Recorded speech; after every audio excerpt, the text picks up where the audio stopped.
Madam मूळ संख्या तर माहिती आहे, पण हे जोडमूळ संख्या म्हणजे काही माहित नाही हो, ते बरं. समजावून सांगता का?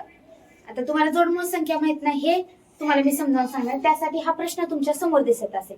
आता जोडमूळ संख्या म्हणजे काय? दोन मूळ संख्यांच्या मध्ये जर एक जोडमूळ संख्या, एक जर संयुक्त संख्या आली ना, त्याला म्हणायचं जोडमूळ संख्या. समजलंय? दोन मूळ संख्यांच्या मध्ये जर एक संयुक्त संख्या आली तर तिला म्हणायचं जोडमूळ संख्या. ठीक आहे. आता बघा एक उदाहरण सांगते मी तुम्हाला. 3 ही मूळ संख्या आहे. मागच्या व्हिडिओमध्ये मी तुम्हाला मूळ संख्या ओळखायच्या कसं ते सांगितले. 3 मूळ संख्या आहे. ओके. त्यानंतर 5 ही पण मूळ संख्या आहे, पण 4 ही काय आहे? संयुक्त संख्या आहे. मग 3 आणि 5 ची जर आपण जोडी लावली ना, तर ही झाली जोडमूळ संख्यांची जोडी. ही झाली जोडमूळ संख्यांची जोडमूळ संख्या. मग आपल्याला प्रश्न काय विचारलाय?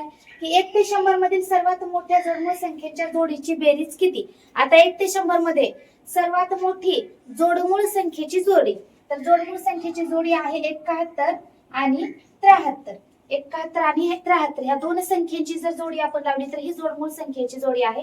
आणि याची बेरीज आपल्याला करायची. याची बेरीज येईल बघा 4 आणि 14, 144 याची बेरीज येणार आहे. आणि तुमच्यासाठी एक प्रश्न आहे, तो म्हणजे 1 ते 100 मध्ये एकूणच जोडमूळ संख्यांच्या जोड्या किती आहेत ते कमेंट करून तुम्ही मला कळवायचं आहे. आणि अशाच बेसिक मॅथचा अभ्यास करण्यासाठी RS एज्युकेशनच्या इन्स्टाला फॉलो करा आणि युट्यूबला सबस्क्राईब करायला विसरू नका.